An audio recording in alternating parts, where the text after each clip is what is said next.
She bought her first plane ticket with food stamps.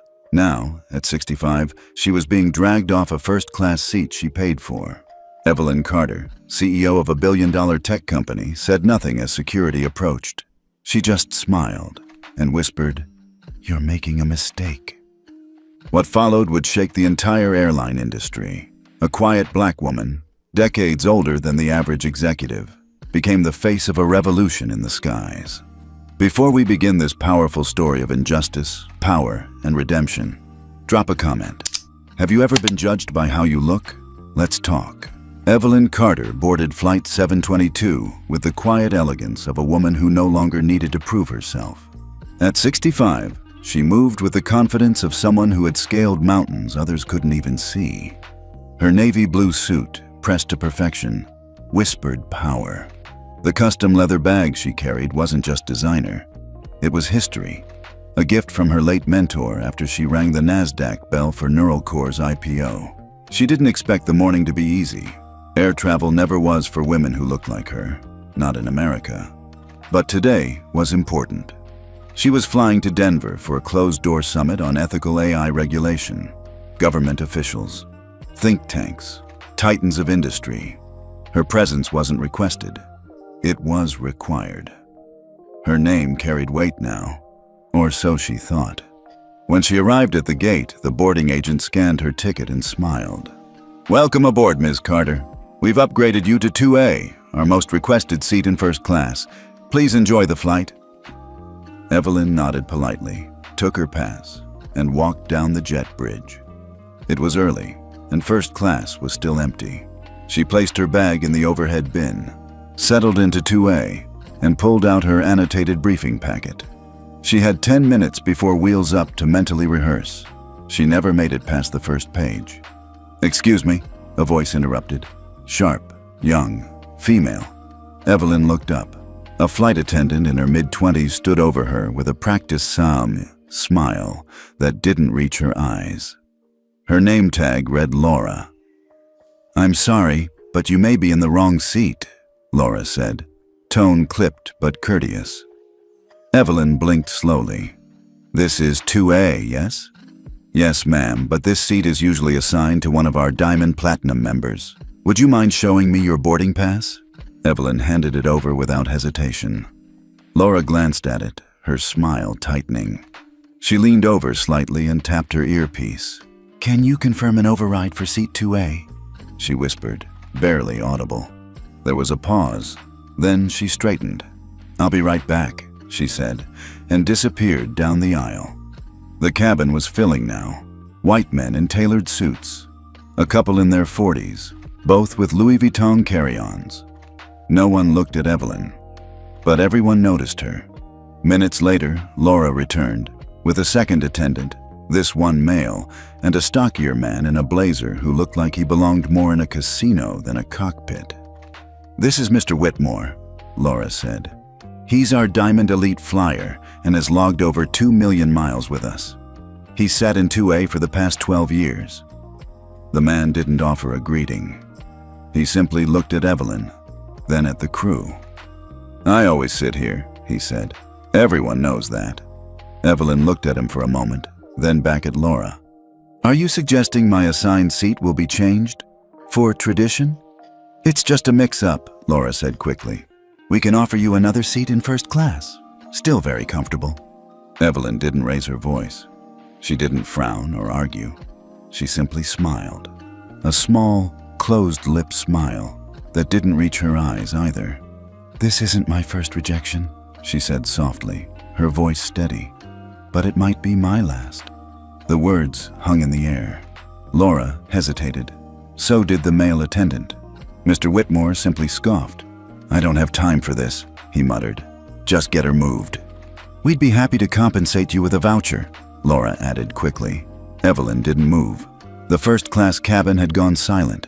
Someone in 2D shifted uncomfortably. Another man pulled out his phone. A woman across the aisle was pretending not to listen, but her knuckles were white against her designer clutch. Evelyn adjusted the cuff of her jacket. "I have a paid seat.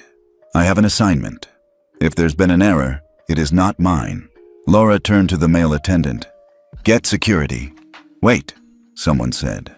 Everyone turned. A younger black man in 1B had spoken up. "I saw her boarding pass," he said. "She's in the right seat." Laura's jaw tightened. "Sir, please stay out of this." But it was too late. The atmosphere had shifted. Yet Evelyn shook her head slightly at the young man. "Don't," she whispered. "It's not your battle." Minutes later, 2 airport security guards arrived. "Ma'am, we've been asked to escort you off the aircraft," one said. Evelyn looked at them, then at the crowd watching silently. She gathered her papers, zipped her bag, and stood. "I hope one of you has a phone ready," she said, her voice still calm. "Because someday, someone will ask how this started." No one spoke. As she stepped into the aisle, she turned toward Mr. Whitmore. "Enjoy your seat," she said gently. "I hope it's as comfortable as your conscience." And then she walked. The aisle seemed to stretch for miles. Each step felt like a chapter from her past. Years of being dismissed, ignored, overlooked. From being the only black woman in the MIT lab, to being mistaken for catering staff at tech conferences. From being called aggressive for speaking up, to being told she was too old for leadership by a man 20 years younger.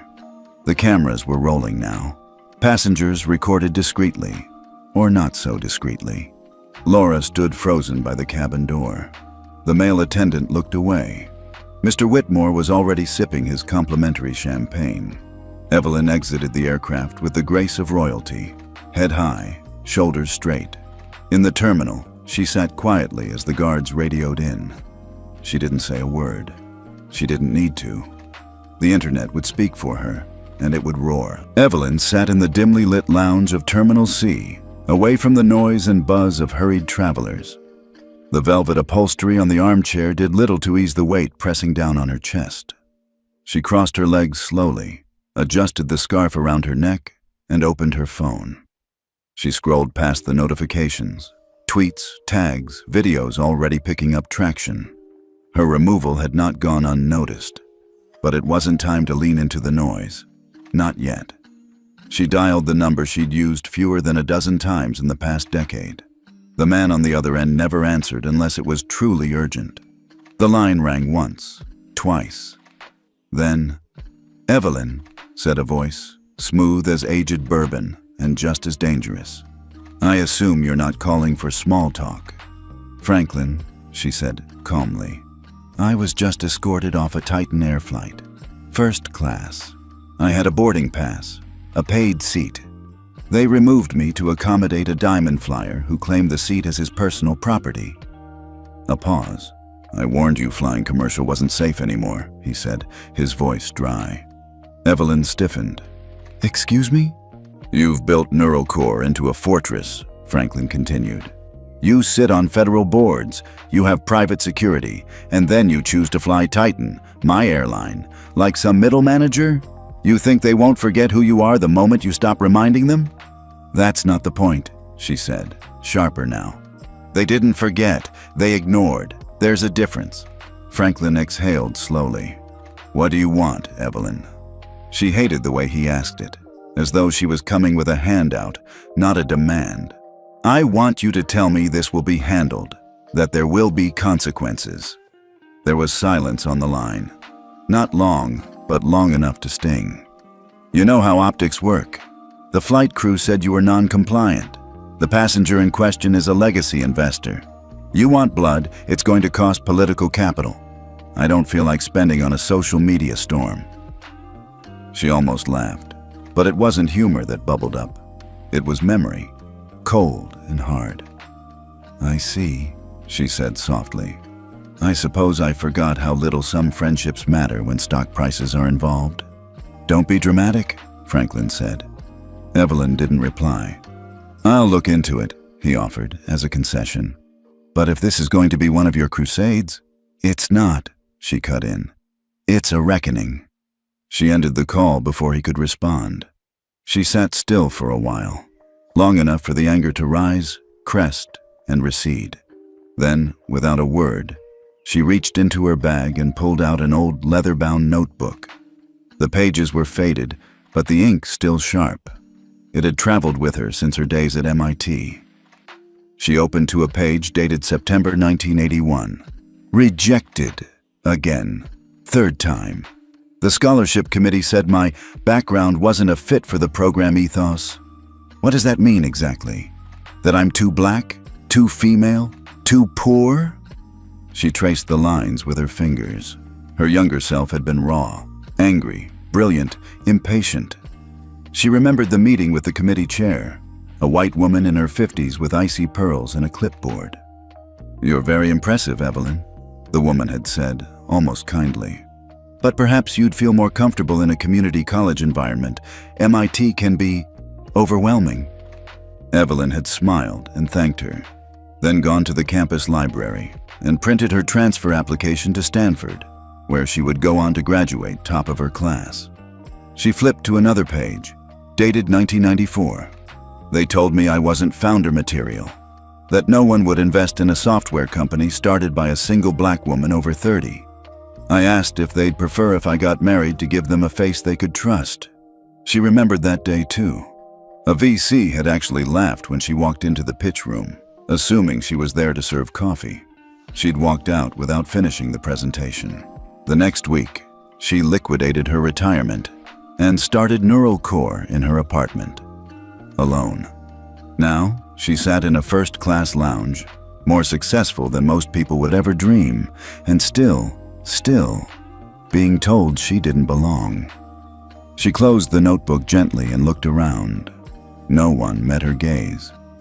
Across the lounge, a wall-mounted screen played muted news footage, a senator embroiled in scandal, a wildfire in Arizona, stock tickers rolling red.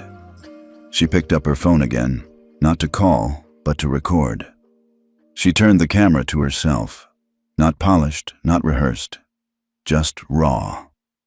"My name is Dr. Evelyn Carter. I'm the founder and CEO of Neural Core Technologies. This morning I was escorted off a Titan Air flight despite having a valid first-class ticket. The crew chose to believe that my presence was a mistake, and that a man's memory was worth more than a black woman's paid seat." She paused. "I'm not sharing this because I want sympathy. I've endured worse. I'm sharing this because every day, people who don't have my platform are being erased, displaced, and silenced. And I am, frankly, tired." She ended the video. No edits, no filters. She uploaded it to her personal account with a caption, "If it can happen to me, imagine what happens to the ones with no voice. This is still America." Then she turned off the phone and sat back.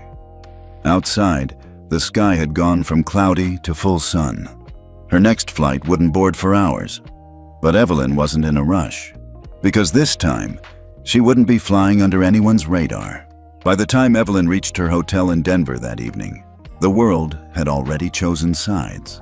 Her phone, even on silent, pulsed with notifications. The video she'd posted in the lounge had been viewed over 4.2 million times. It had been reposted by celebrities, tech journalists, and advocacy groups. Twitter had turned it into a rallying cry. Hashtags like "She Paid Too," "Flying While Black," and hashtag "Age Bias" were trending across the US. But the support was not universal. Cable news anchors, carefully coiffed and relentlessly cheerful, approached the situation with balance. A clip from a popular morning show played on a screen in the hotel bar as Evelyn walked by. According to Titan Air, the passenger in question refused to follow instructions from the flight crew and created a disruption. While we respect her position as a leader in tech, no one is above airline policy. Then came the talking heads. We're seeing this more often. Powerful people playing the victim card for clicks. Maybe it wasn't about race or age. Maybe she just didn't like being asked to move. We have to ask, was this really about injustice? Or is it a calculated PR stunt? Evelyn stood frozen in the hotel lobby, watching strangers discuss her dignity like it was a game of chess. A male anchor on another screen gestured dramatically. "This woman is a billionaire CEO. She's not Rosa Parks." The guests nearby didn't recognize her, or pretended not to. She could hear their murmurs. She didn't look like a CEO.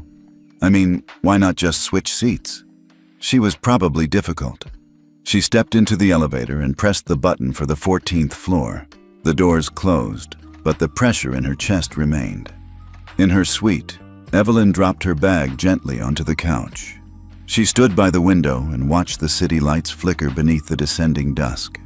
It hadn't taken long, less than 12 hours since her forced removal, and already the narrative was shifting, from a victim of discrimination to an angry old woman causing drama. She poured herself a glass of still water, refusing the minibar's temptations. Alcohol dulled the mind, and Evelyn needed hers razor sharp. The news was already hitting Neural Core stock. Her general counsel had texted an hour earlier. Media attention is spooking investors. Board wants to know your endgame. Endgame, as if this were a marketing stunt, a ploy, a brand activation. She'd been dragged off a plane and told to sit somewhere more appropriate, and now they wanted to know if this was strategic. Her inbox was flooded with PR advice from image consultants. Frame the issue as ageism. It's more palatable than race. Play the grace card. Let the airline apologize and move on. Wear softer colors in your next public appearance. One even dared to suggest she dye her hair a warmer shade to appear less intimidating. Evelyn slammed the laptop shut. She had built Neural Core from the bones of her own failures. She had walked into VC meetings with no entourage, no seed money, no white co-founder to vouch for her. She'd coded the first product herself, pitched it from conference rooms and diner booths, until someone finally saw the vision. And now, one entitled man, one smug flight attendant, one biased news cycle, and it was all being chipped away. She paced the room, thoughts spiraling. She had expected backlash, but she hadn't expected the loneliness of it. Not one message from Franklin since the call. No statement of support, not even a private text. Her own board at Neural Core had been silent. Her CFO, Jasmine Hall, usually fierce, loyal, outspoken, had sent a single line. Just let us know when it's safe to talk publicly. Even her mentees, dozens of brilliant young women she'd nurtured over the years, had gone quiet. Some had reposted her video, yes, but in group chats, no one reached out. And suddenly, Evelyn understood. Power didn't protect you, it isolated you. She sat down at the desk and pulled out her journal again. Not the public one, the real one. Page dated, October 2011. They called me difficult in the boardroom today. Said I intimidated the new director. I said nothing louder than he did. I wore the same suit I always wear, but somehow I was the problem. She read the next entry. Investor walked out of pitch meeting when I mentioned I was 52. We don't invest in founders past their prime. Prime for what? Making babies? Am I expired like yogurt now? Her pen hovered, and then she wrote, Tonight, they tried to make me feel small again, but I remember the girl they laughed out of MIT. The woman who was told to be grateful just to be in the room. I didn't survive those years to shrink now. Her phone buzzed again. CNN had posted Titan Air's official statement. While we regret any discomfort caused, the safety and compliance of all passengers is our top priority. The passenger in question refused to follow flight crew instructions and was removed in accordance with federal aviation guidelines. They had thrown her to the wolves. She stared at the screen. Her hands did not shake. Her eyes did not water. But somewhere in her chest, something cracked. Not broken, just split. Like the earth before an eruption. She reached for her phone again and opened a new video. This one wasn't calm. It wasn't graceful. It was steel. Titan Air has accused me of being non-compliant. Let me be clear. I was silent. I was polite. I followed every instruction until I was told that tradition and privilege mattered more than my paid ticket. And when I refused to give up a seat I had every right to occupy, I was dragged out. That is not policy. That is erasure, and I will not be erased. She posted it with no caption. Let them write their headlines. She would write the future. By noon the next day, Evelyn Carter's second video had eclipsed her first. In less than 24 hours, her name trended across every major platform. Editorials began to shift tone. Billionaire tech CEO removed for refusing to move for white frequent flyer became Titan Air faces growing backlash. An op-ed in The Atlantic asked, "Why do we still question who deserves first class?" Even the White House press secretary had been asked about it during the morning briefing. "We expect all Americans to be treated with dignity, regardless of status, race, or age," she'd said carefully. "We'll be watching developments closely." It was only then, that Franklin Rhodes called again. Evelyn let the phone ring twice before answering. "I assume you've read the headlines," she said flatly. "I've done more than read them," Franklin replied, the slick charm back in his voice. "I've spoken with Titan's board. The crew's being reviewed, PR's drafting a new statement, and I've arranged for you to be reboarded immediately. Private escort, expedited security, the works." "How thoughtful," she said. "You should know," he added. "Preston Whitmore's team has gone silent, likely lawyered up. But this can be salvaged." Evelyn paused. "Salvaged," she repeated. "You think I'm trying to salvage my image?" Franklin chuckled. "I meant for Titan." "Of course you did." 2 hours later, she stood once again at the boarding gate, this time flanked by 3 airline executives, a security escort, and a PR coordinator named Mitch, who looked like he hadn't slept. "Dr. Carter," Mitch said, all strained smiles. "On behalf of Titan Air, we want to deeply apologize for yesterday's misunderstanding. We're pleased to invite you back aboard and ensure your comfort and dignity are fully respected." She said nothing. The gate agent scanned her reissued boarding pass. 2A once again displayed in bold letters. But Evelyn noted the tension in his fingers, the flicker of discomfort behind the smile. No one here was relaxed. Everyone was calculating. As she walked down the jet bridge, the flight crew stood at attention just inside the cabin door. A different team. All new faces. No Laura, no Jason, no Susan. The airline had apparently swapped the entire roster. "Welcome aboard, Dr. Carter." The new lead attendant, a middle-aged Asian woman with a calm, composed air, greeted her. Evelyn gave a nod, but when she stepped into the first-class cabin, her gaze dropped instantly to C2A. Preston Whitmore sat there. Again, reading the Wall Street Journal, legs casually crossed, his glass of champagne already half full. He looked up and smiled as if nothing had happened. "Oh," he said with mock surprise. "You're back." She stopped. So did the crew behind her. The silence that followed wasn't hostile. It was confused. Eyes darted between Evelyn and the occupied seat. The lead attendant stuttered, "Ma'am, I was told—" "I see," Evelyn said, calm as glass. "So, you were told I would have 2A. "Yes, absolutely. It's right here on your map." "But he is sitting in 2A, she said, without looking at Preston. "Whoa, we're resolving that." Mitch jumped in from behind her, fumbling for his phone. "It was a systems glitch. I promise—" "No need," Evelyn said. "I can already see how much has changed." She turned to the attendant. "What seat am I being offered instead?" The woman hesitated, then pointed toward 3C. "It's still in first class. The amenities are identical." "Ah," Evelyn interrupted. "So I'm being offered a different seat, in the same class, as a gesture of goodwill, as a compromise." Preston gave a soft chuckle. "You're really going to make this a thing again?" Evelyn turned to him, her expression utterly neutral. "I'm not making anything. You are." And then she looked around the cabin. Passengers watched, some with phones, others with studied disinterest. No one spoke. She took a step back. "I appreciate the apology," she said clearly, her voice reaching every corner of the quiet cabin. "But this isn't about seat 2A. It never was." She reached into her bag, retrieved her boarding pass, and handed it, gently, to the lead attendant. "I decline your offer." "But, Dr. Carter," Mitch began. "I will not be used as an apology," she said without raising her voice. "Not while the problem is still sitting comfortably in my seat." She turned, walked back up the jet bridge. Each step was soft, but they landed like thunder. She didn't cry. She didn't tremble.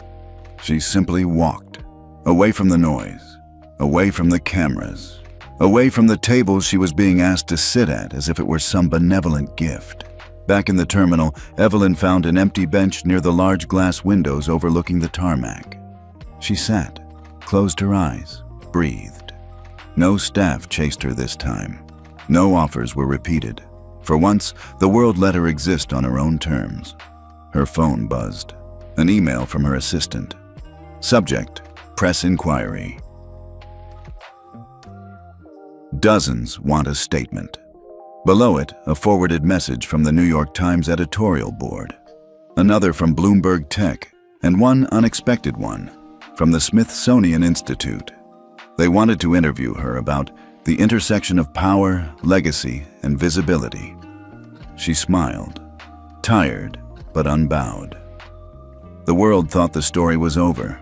They had no idea it had only just begun. 3 days later, Evelyn Carter sat in the penthouse conference room of a law firm overlooking Bryant Park. Rain traced slow, elegant lines down the window pane, casting moving shadows across the table where she waited, arms folded, still and resolute. At exactly 10 a.m., the door opened. Clara Martinez entered like a storm in heels, shoulders back, suit flawless, tablet in hand, expression unreadable.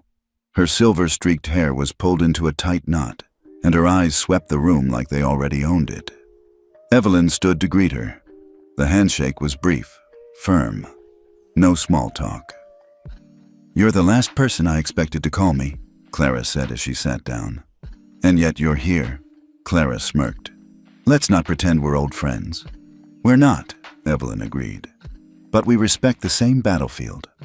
A beat passed. Then Clara leaned forward, eyes sharp. "What do you want?" Evelyn opened her leather folder and slid a document across the table.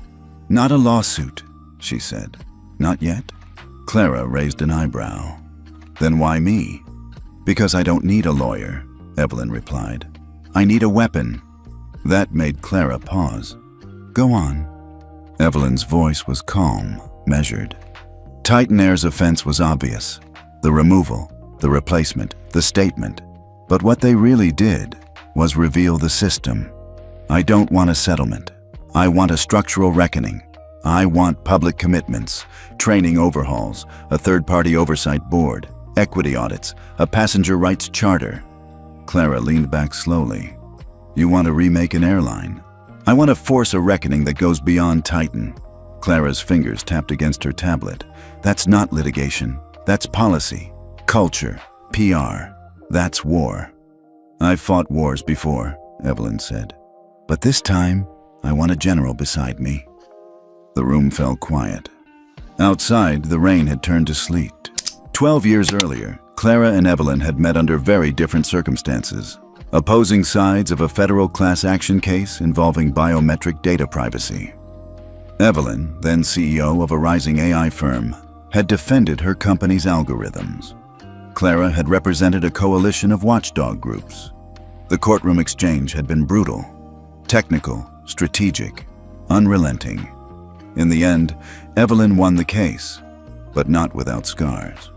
Clara had never forgotten how Evelyn, during closing statements, quoted Zora Neale Hurston, "If you are silent about your pain, they'll kill you and say you enjoyed it." Now, sitting across from her again, Clara saw something different. Not just a business titan, but a woman who had been wronged personally and refused to let it slip quietly into memory. "I'll need full access," Clara said. "Your documentation, the video archives, communications from the airline, the public statements. Done. And no interference when I go public with demands. I won't sugarcoat this for shareholders." "I expect nothing less." Clara nodded slowly. "And what do you plan to do while I go for the jugular?" Evelyn smiled faintly. "Build the post-war world." The next 48 hours moved like a metronome ticking toward eruption. Clara moved fast. She published an open letter in the Washington Post, co-signed by 14 civil rights organizations, demanding Titan Air admit to discriminatory practices, fire responsible executives, establish an independent oversight panel on passenger treatment, create mandatory anti-bias training across all ranks, release anonymized data on passenger ejections by race, gender, and age. She held a press conference on the steps of a Manhattan courthouse. Titan Air's apology means nothing without transformation, she declared. We don't want discounts or optics. We want infrastructure. Evelyn stayed silent. She didn't need to speak. Clara was the sword now. She would be the architect. But that didn't mean Evelyn wasn't moving. She met privately with leaders from 3 major airlines. One-on-one conversations. No cameras, no hashtags, just quiet influence. She pitched them an idea, the Equity Sky Protocol, a cross-industry standard for fair treatment driven by data, rooted in policy, and designed to prevent future Titan-like disasters. 2 of the CEOs were interested. One asked if she was starting her own airline. She didn't answer. Back at Clara's office, the air buzzed with tension. Legal aides ran depositions. Analysts dissected Titan's internal memos. Clara's team uncovered an internal Slack exchange between crew managers the day after Evelyn's removal. One line stood out. If she wasn't trying to make a scene, why'd she post a video? The implication was clear. The company saw Evelyn not as a victim, but as a threat, a disruptor, a narrative risk. Clara leaked it anonymously to a journalist at ProPublica. The headline dropped the next morning. Titan Air knew and didn't care. That night, Evelyn received a call from Franklin. She let it ring, then picked up. You've made your point, he said. I'm not finished. His voice tightened. You're destabilizing $1 billion company. No, Evelyn said calmly. I'm revealing what was already unstable. He exhaled. You're going to force the board's hand. That's the idea. A pause. Just remember, Franklin said, voice quieter now. If you push too far, they'll look for ways to push you out. Evelyn didn't flinch. They've tried before. She hung up. Later that night, Evelyn stood in her apartment, watching the city below. She thought of Clara, once a rival, now an ally. She thought of Preston Whitmore, still silent, still smug. She thought of the flight attendants, the passengers who said nothing. The executives drafting half-hearted apologies. She thought of her mother, who'd worked 3 jobs and still walked her to the library every weekend. And she thought of the millions who didn't have her voice, her platform, her reach. She wouldn't just strike back. She would redraw the battlefield. It was nearly midnight when Clara Martinez burst into Evelyn's office unannounced. She didn't knock, didn't wait.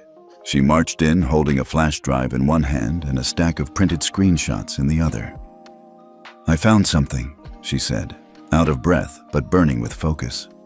And it changes everything. Evelyn, still in her slate gray suit from the day's back-to-back strategy calls, looked up from her desk with only a flicker of curiosity. Sit down. Clara didn't. She inserted the drive into Evelyn's laptop and brought up a grainy video clip. Interior footage from a Titan Air crew training session, time-stamped 8 months ago. Evelyn leaned forward. The screen showed a group of flight attendants laughing during what appeared to be a break. The camera angle was skewed, almost accidental, but the audio was clear. Honestly, said a young woman, Laura's voice unmistakable, if we started booting every pushy old lady who thinks her platinum card makes her royalty, we'd fly half empty. Laughter followed. I still can't believe she called corporate on me just for asking to see her boarding pass, someone else said. Then came the voice of a man, low, amused, and familiar. Some of them forget first class doesn't come with a crown. Evelyn froze. Is that Preston? Clara nodded grimly. Same voice match from a podcast interview he did last year. I had a tech forensic team isolate it. Another voice chimed in. Let's not pretend they don't get entitled, especially the ones with a narrative. Black, older, female. Some think the world owes them. The room fell silent. Evelyn closed the laptop. How did you get this? A whistleblower, junior technician in Titan's training department. She found it while pulling unrelated footage for review. Evelyn pressed her palms together. You're telling me the woman who removed me from my seat is the daughter of Martin Hill, Clara finished, holding up one of the screenshots. Board member, second largest shareholder in Titan Air. And Preston? Clara held up another, a headline from 5 years ago. Titan Air executive faces discrimination allegations, no action taken. Preston's face was in the thumbnail, arms crossed confidently in a boardroom. Internal complaint from a black employee, claims of verbal abuse, dismissed within a week. Guess who the HR manager was back then? Evelyn didn't answer. Clara tossed another document across the desk. Laura. The implications were volcanic. The entire encounter, the removal, the silence, the pre-assigned seat, wasn't just incompetence or oversight. It was protectionism. It was the company shielding their own, and now the world would know. But Evelyn didn't rise from her chair, didn't pace, didn't shout. She sat still, the storm behind her eyes gathering strength. Clara waited. What do we do? Evelyn finally asked. I say we go nuclear, Clara said. Leak everything, drop the video, force the board to purge itself or collapse under public pressure. Evelyn tilted her head. And what if we do something unexpected? Clara narrowed her eyes. Like what? Evelyn stood and walked to the window. The city lights blinked beneath her, distant and indifferent. I want to speak, she said. To whom? To Laura. Clara blinked. Are you joking? I want to offer her an option, Evelyn said calmly. A very public one. Clara crossed her arms. You're going to forgive her? No, Evelyn replied. I'm going to strategize her. The next morning, Evelyn called a press conference. She didn't tell Clara exactly what she planned to say, only that she'd trust her instincts. Reporters packed the hall. Cameras clicked like insects. Evelyn stepped up to the podium in a deep blue dress. No notes, no script. Before we discuss lawsuits and policies, she began, I want to talk about patterns. She recounted the story of her removal. The second boarding, the empty apology, the occupied seat, the silence. Then she paused. And now, she said, I want to talk about forgiveness. A murmur rippled through the room. I've learned that my flight attendant, Laura Hill, is not just an employee. She's the daughter of a Titan Air board member. And I've learned that her decision that day may not have been hers alone. She scanned the room. I am not absolving her, but I am offering her something better than absolution. Accountability. Reporters leaned in. I am inviting Ms. Hill to meet me. On camera, in conversation, no scripts, no handlers. I want her to tell the world what she believed that day and what she believes now. Gasps echoed.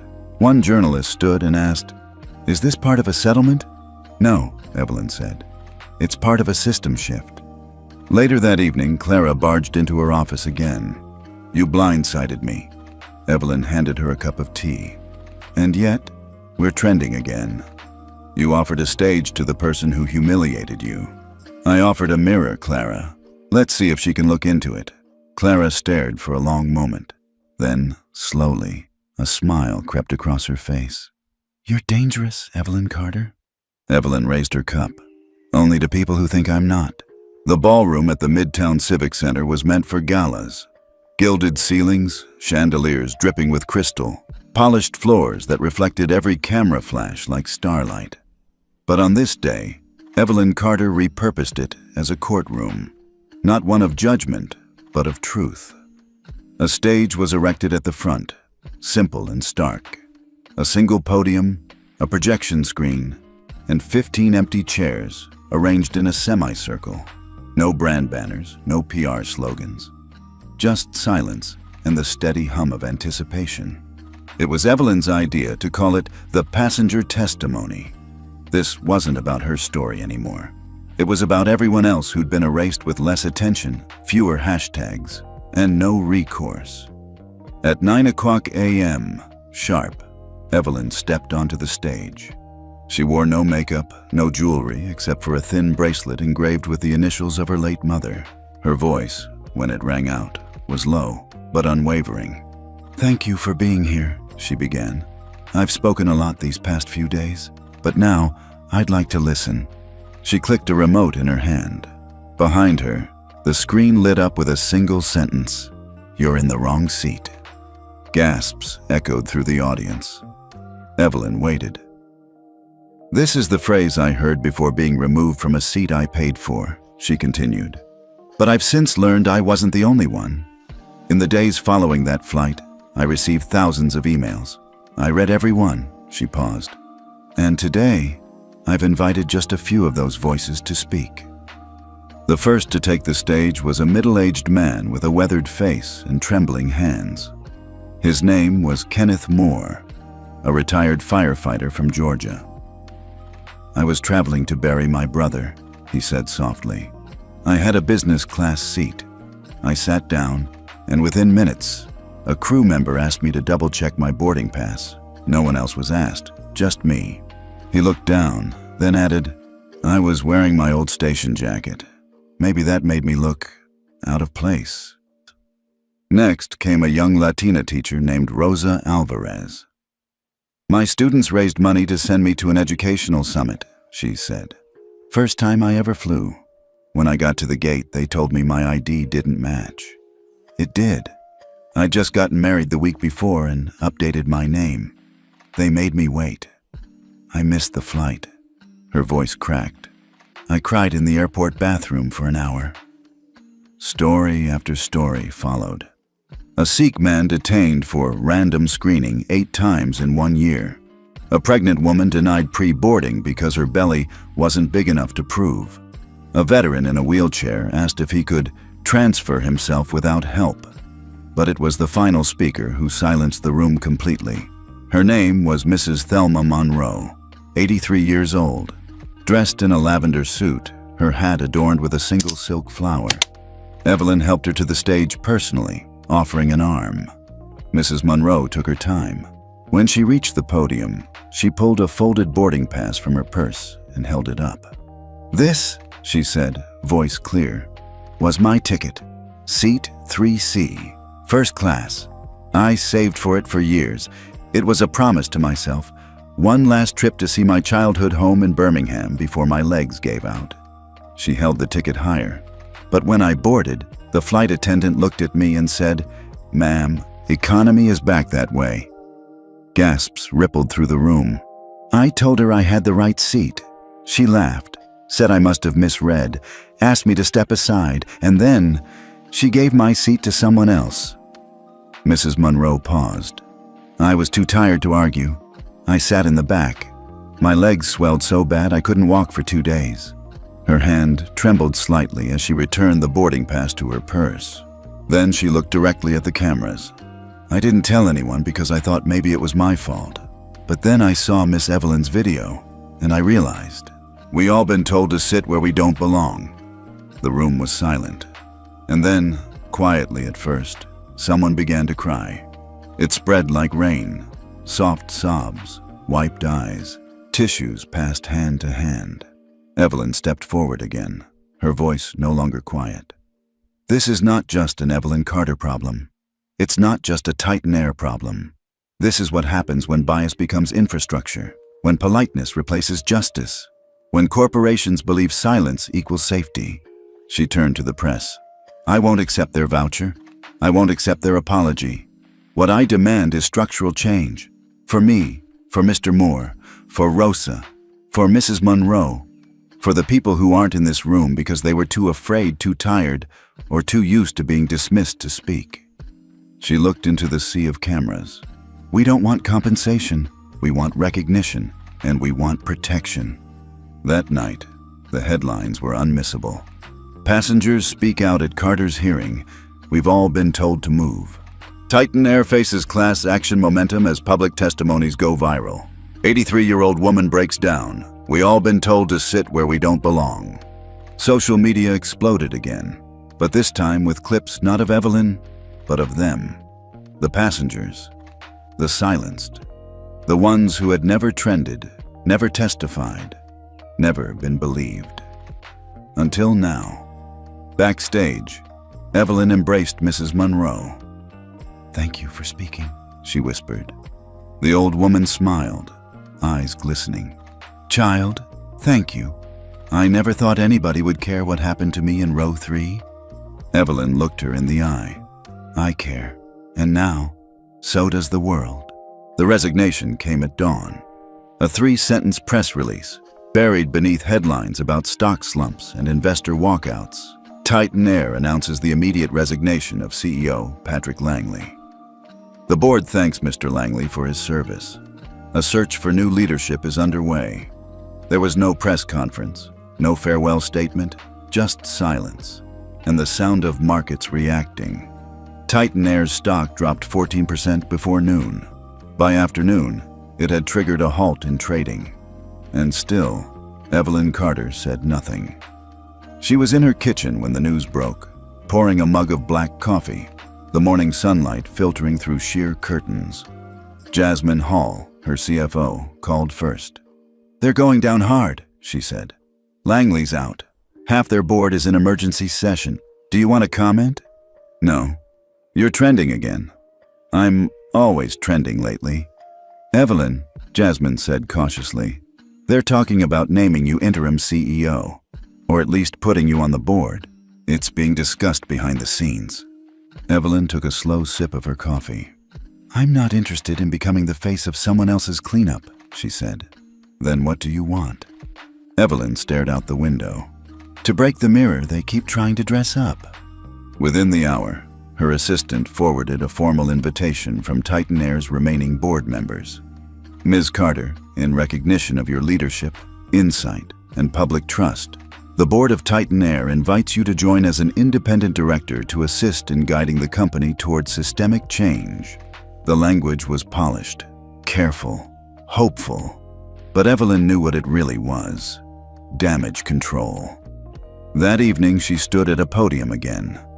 Not in a courtroom, not at a protest, but at a business summit where she had already been scheduled to speak months prior. The timing was serendipitous. The audience included executives, policymakers, and investors, many of them previously tight-lipped about the Titan scandal. Now, they leaned forward. Evelyn stepped into the light and paused before speaking.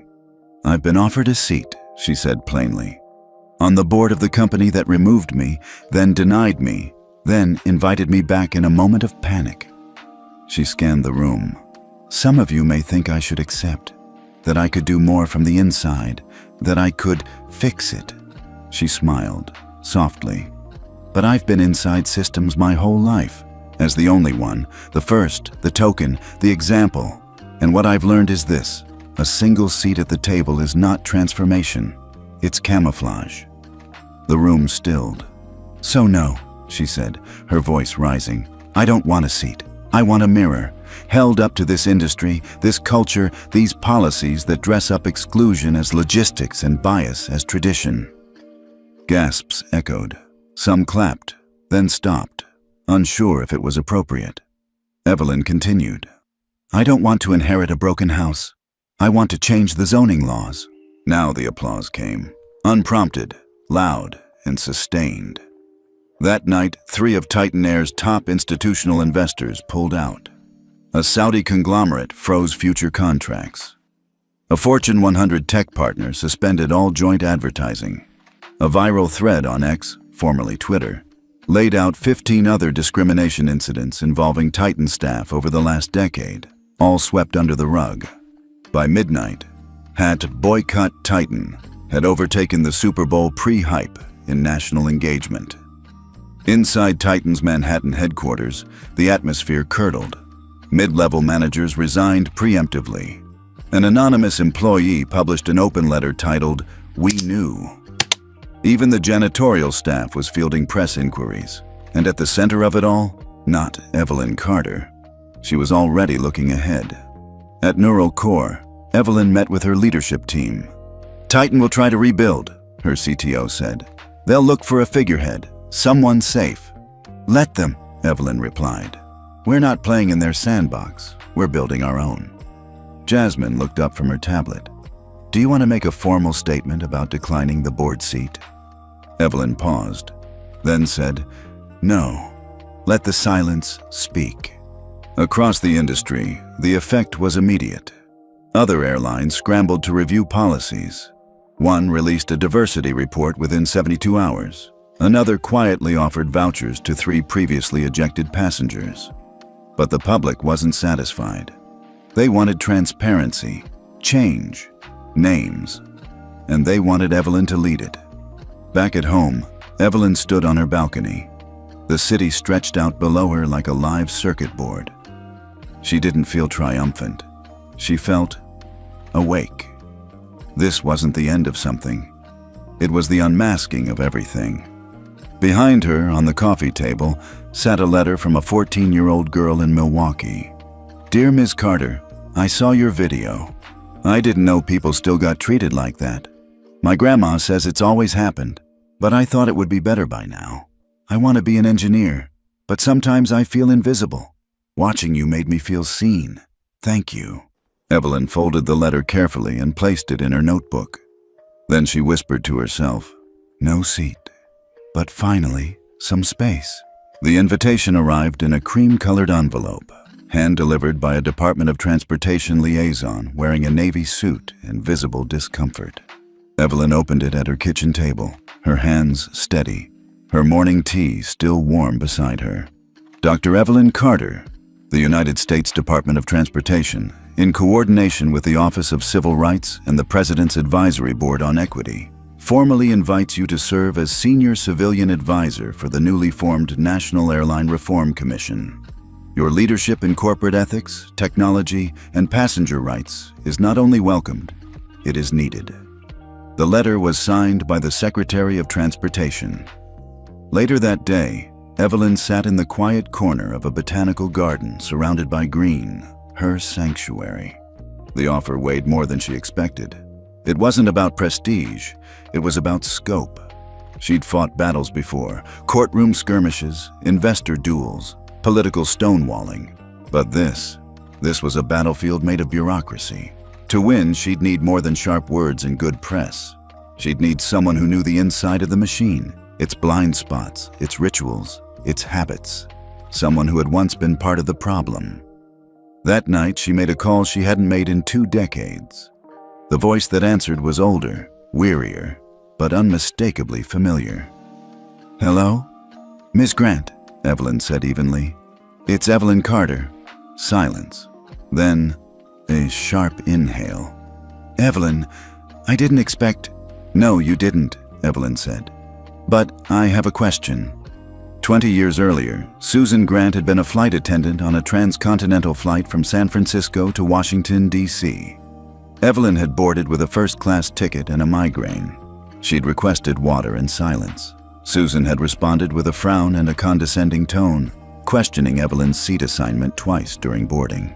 Later in the flight, when Evelyn asked for a blanket, Susan had said, in a voice just loud enough for other passengers to hear, Maybe next time book business class if first is too much. Evelyn hadn't said a word back, but she had remembered. Now, Susan sat across from her at a quiet cafe, nervously stirring cream into a cup she hadn't sipped from. I was wrong, she said softly. I was younger, stupid, full of my own self-importance. And if I made you feel... You didn't make me feel anything I hadn't felt 100 times before, Evelyn interrupted gently. You were just the latest face of a very old voice. Susan's eyes watered. I've thought about that moment more times than I can count. Evelyn leaned in. Then I have an offer for you. Susan blinked. I've been asked to help rebuild this system, Evelyn said. But I don't want to do it with lawyers and consultants who've never rolled a cart down a crowded aisle. I want someone who knows what it's like to say the wrong thing and learn from it. You want me to work with you? Susan asked, stunned. I want you to help me build something better, something honest. Susan was silent for a long moment. Then she nodded. I'd be honored. The announcement hit the media like a thunderclap. Carter accepts federal advisory role. Names former flight attendant who once discriminated against her as key partner. The public reaction was mixed, some calling it radical forgiveness, others branding it naive. But Evelyn didn't care about headlines. She cared about impact. She and Susan began crafting what they called the Empathy Protocol, a training and certification framework designed not just to teach compliance, but to reshape the human experience of flying. Where existing programs focused on checklists and legal coverage, theirs focused on discomfort, humility, and lived experience. Their first session was held at JFK International Airport's training center. 50 flight attendants from various airlines sat in silence as Susan stood before them and said, "20 years ago, I embarrassed a woman in front of strangers. Not because of policy, because of my own assumptions. She's the reason I'm standing here now, and the reason I know we can do better." Evelyn stood next, holding no notes. Some of you might wonder why I forgave her. I didn't. Not exactly. I just realized the world doesn't change when we crush every mistake. It changes when we transform it. The room erupted in applause. Tentative at first, then louder, then standing. Over the next 6 months, Evelyn and Susan trained over 1,000 airline employees. The program was adopted by 2 major carriers. By month 8, it became a federal recommendation. By the end of the year, Evelyn testified before Congress. When asked by a senator why she'd chosen to work with someone who once humiliated her, Evelyn replied, "Because redemption isn't just possible, it's necessary. If we don't allow people to come back from failure, we're only building systems of fear, not of justice." One evening, as they rode in the back of a government SUV en route to DC, Susan turned to Evelyn. "I used to resent you," she admitted. "Not because of what happened on that flight, but because you never responded. You never fought back." Evelyn smiled faintly. That was the fight. They drove in silence for a moment. Then Susan said, "Thank you for not letting that be the last page of my story." Evelyn looked out the window, watching city lights blur into one another. "It never is," she said, "unless we stop writing." The training session had ended hours ago, but the conference room remained lit. Evelyn Carter sat near the window, watching the moonlight stretch across the glossy table, her fingers tracing the rim of her teacup. The room was quiet now, the kind of silence that follows exhaustion, but also something deeper, anticipation. Susan Grant stood at the other end of the room, arms crossed over her chest, as if shielding herself from something colder than air conditioning. She had been pacing for 10 minutes, stopping, starting, saying nothing. Finally, she spoke. "I need to tell you something," she said. Evelyn didn't look up. "You've told me a lot already." "Not this." Evelyn raised her eyes slowly. Susan stepped forward and sat, her movements stiff like someone lowering themselves into a memory too painful to carry. "It wasn't just the water and the blanket," she said. "It wasn't just the tone or the seat." Evelyn waited. Susan's hands trembled slightly as she reached into her bag and pulled out a folder, old, frayed, worn at the edges. She laid it on the table and slid it toward Evelyn. "I kept this for years. I shouldn't have, but I did." Evelyn opened the folder. Inside was a printed incident report, a flight number, a date, a short, clinical summary. Passenger, Carter, E. Flight 607, route BOS to ATL. Status, removed pre-departure. Reason, crew discomfort and potential escalation. Evelyn's breath caught in her throat. She remembered that flight. Of course she did. It had been years ago, early days. She was traveling to pitch her first AI prototype to a group of skeptical investors in Atlanta. She was running on 2 hours of sleep, an old laptop, and the last of her startup grant. She'd boarded the plane quietly, taken her seat, opened her pitch slides, and then a flight attendant, Susan, had approached. "Ma'am, are you sure this is your assigned seat?" "Yes." "We've had some concerns." "From who?" She was asked to step off the plane. No one looked at her. No one intervened. She remembered standing at the gate afterward, watching the plane pull away, her briefcase at her side, her shoulders trembling with a humiliation that felt radioactive. That pitch never happened. That funding round collapsed. She had almost quit that week. Now she looked down at the report. Her name. Crew discomfort. Susan was crying now. I wrote that, she whispered. I was new. The supervisor told me to put something safe, something that wouldn't raise flags. So I wrote that you were non-compliant and abrasive. Evelyn didn't say a word. I didn't even believe it, Susan continued. But it was easy. You were young, black, confident. You made people uncomfortable without saying a word, and I didn't have the courage to stand in that discomfort, so I made it yours.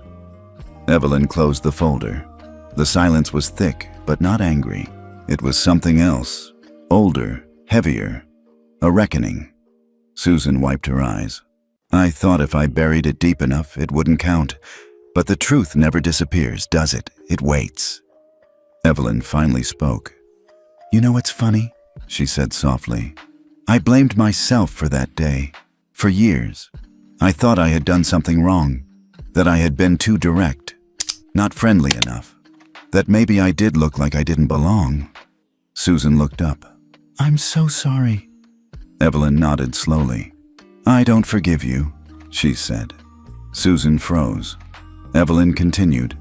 Because this isn't about forgiveness. It's about truth. Forgiveness implies a resolution. This, she tapped the folder.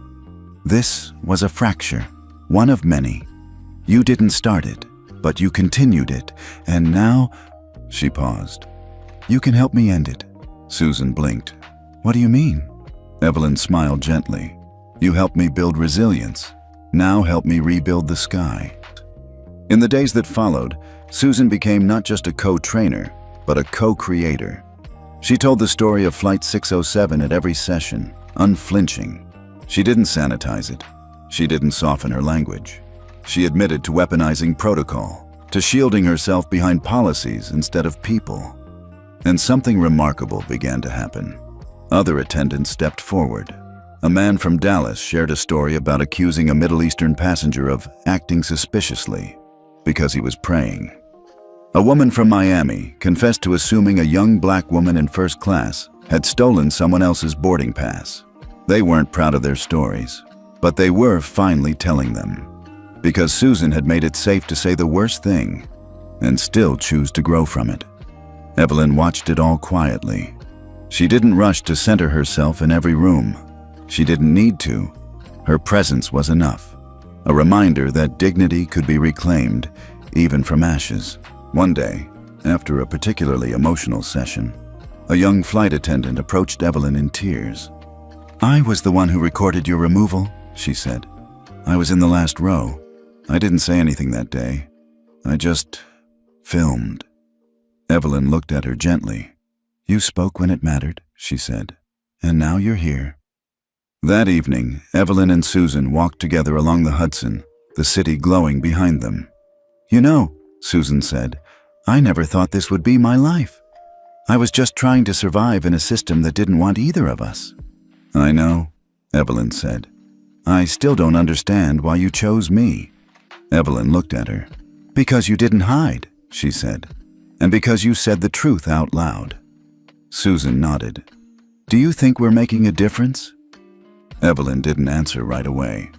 Then she smiled. I think the sky's quieter now. They walked on.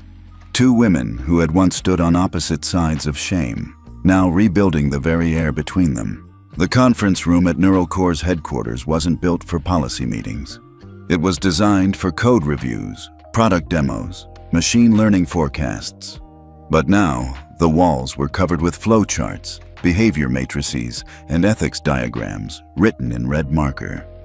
Evelyn stood at the head of the room, Susan to her right, and across the table sat NeuroCore's senior engineering team, diverse in age, background, and brilliance. They weren't here to build software. They were here to build accountability. This isn't just about AI, Evelyn began. It's about awareness. repetition, pattern recognition. Bias doesn't live in policies. It lives in micro-movements, in tones, in who we believe without question and who we doubt without cause. Susan added, "We're not here to punish. We're here to observe what has never been recorded, what it feels like to be erased in a cabin full of people pretending not to see." Heads nodded, not just in understanding, but in determination. The project was called SkyScan. Within weeks, Neural Core had prototyped a lightweight AI framework capable of analyzing cabin interactions through 3 lenses: behavioral tone tracking, subtle voice shifts, escalated pitch, abrupt language changes. Interaction mapping, who gets questioned, interrupted, ignored. Passenger reporting, anonymous, secure, real-time feedback via a mobile app synced to Flight ID. The app was simple.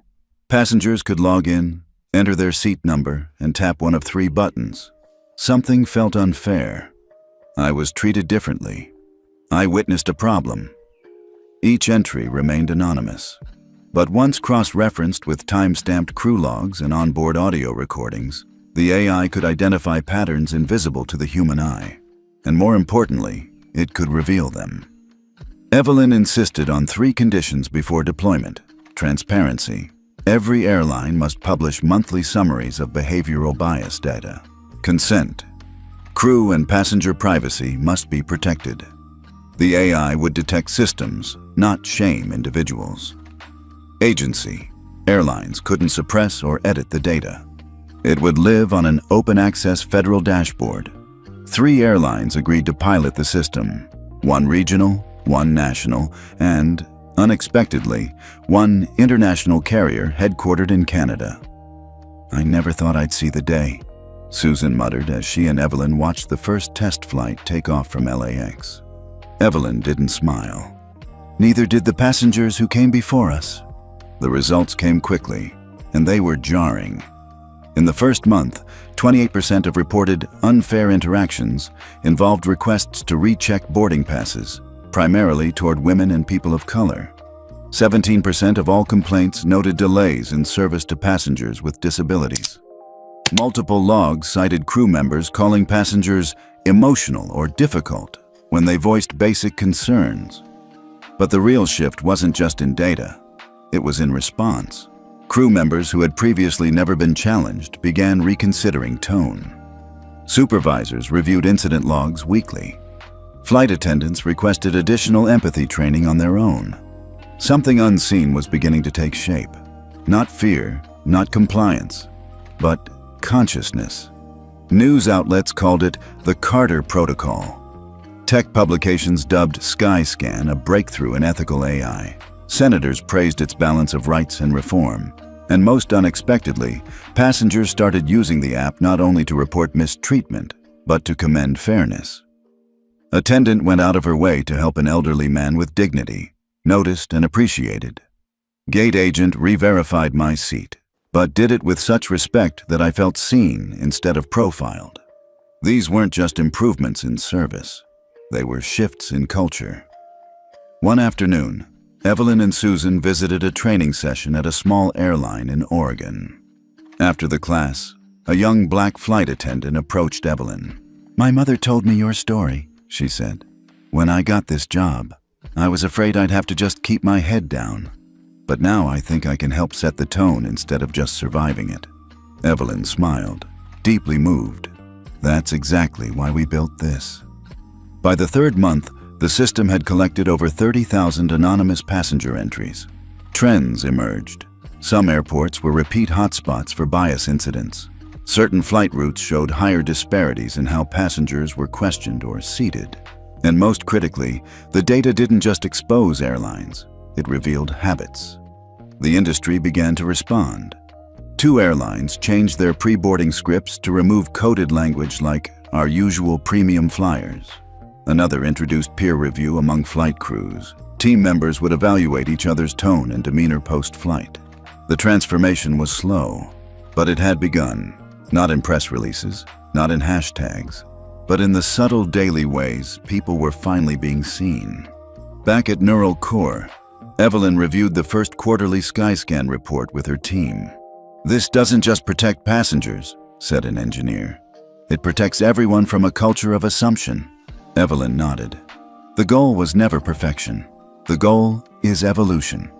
Susan, reviewing the data beside her, added, "For the first time, when someone says, 'I was treated unfairly,' we have more than silence to answer them with."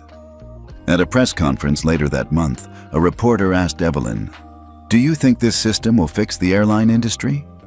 She paused. "No," she said. "Technology doesn't fix people, but it can remind them. And sometimes, that's how change begins."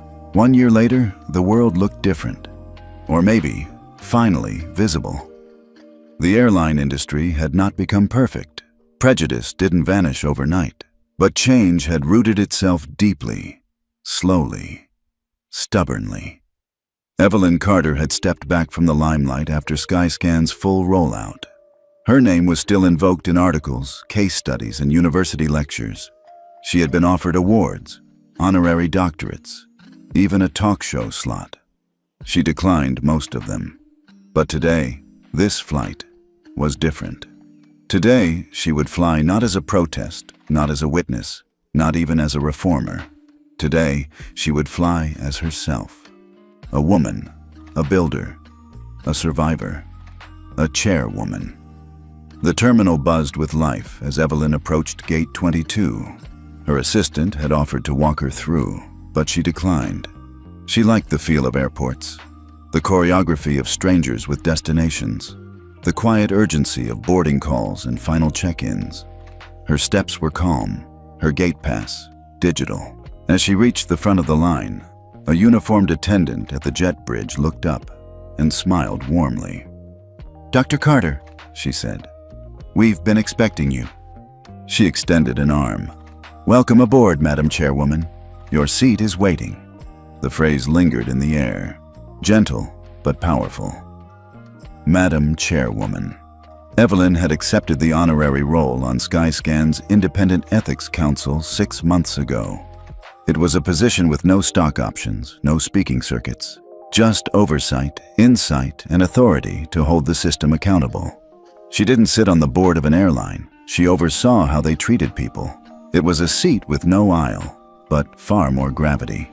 Inside the cabin, Evelyn was greeted by a young crew, diverse, bright-eyed, alert. They didn't ask to take photos. They didn't gush.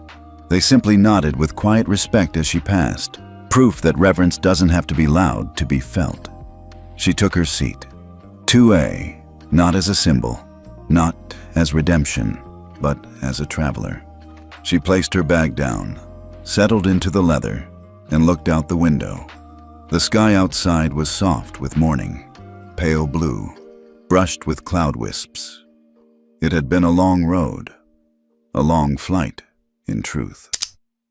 But she was still ascending. As passengers boarded, a small envelope was handed to her by the lead flight attendant. No stamp, just her name written in pink gel pen. To Dr. Carter. From a girl who needed your story, curious. Evelyn opened it. Inside was a folded letter, written in large, careful handwriting on notebook paper, hearts drawn in the margins. Dear Dr. Carter, my name is Talia. I'm 12. I saw your story in class last week. My teacher said we should learn about people who changed rules without yelling. I like that. My mom is a nurse. She used to work on planes, but said people were mean sometimes. She told me you made it safer for women like her to go back to work. I think that's brave. I don't know if I want to be rich, but I want to be respected. And now I believe I can be respected even before I'm rich. Thank you for making that feel possible. Love, Talia J. Evelyn read it once, then again, and again, each line a weight, each word a soft, persistent echo of everything she had endured. Talia didn't talk about power. She talked about dignity. And that, Evelyn realized, was the true legacy. Not policies or protocols, not positions or hashtags, but belief. Belief planted in the heart of a 12-year-old girl who now imagined herself treated with care, even when she had no title, no wealth, no right to be listened to, except her humanity. The pilot's voice came over the intercom, smooth and warm. Ladies and gentlemen, thank you for choosing Horizon Pacific. We're honored to welcome a very special guest aboard today. Dr. Evelyn Carter, your work has lifted us all. This flight's for you. A few passengers looked around, recognizing her now. One woman smiled softly and mouthed, "Thank you." Evelyn nodded back, not in grandeur, but in quiet understanding. As the plane began its slow taxi, she looked once more at Talia's letter, folded it neatly, and placed it inside her travel journal, next to the first boarding pass she had ever been handed. The one she kept from that night so long ago, when she'd been escorted off the aircraft and humiliated for simply existing in the wrong place with the wrong skin and the wrong gender and the wrong silence. That day, they had tried to make her invisible. Today, the world called her chairwoman. But more importantly, today, a girl she'd never met believed she was worthy. As the plane lifted into the sky, Evelyn pressed her hand gently to the window, watching the horizon blur and stretch. The clouds moved beneath her now, and she whispered, not to anyone in particular, but to herself, "We didn't change the world. We just reminded it who it could be."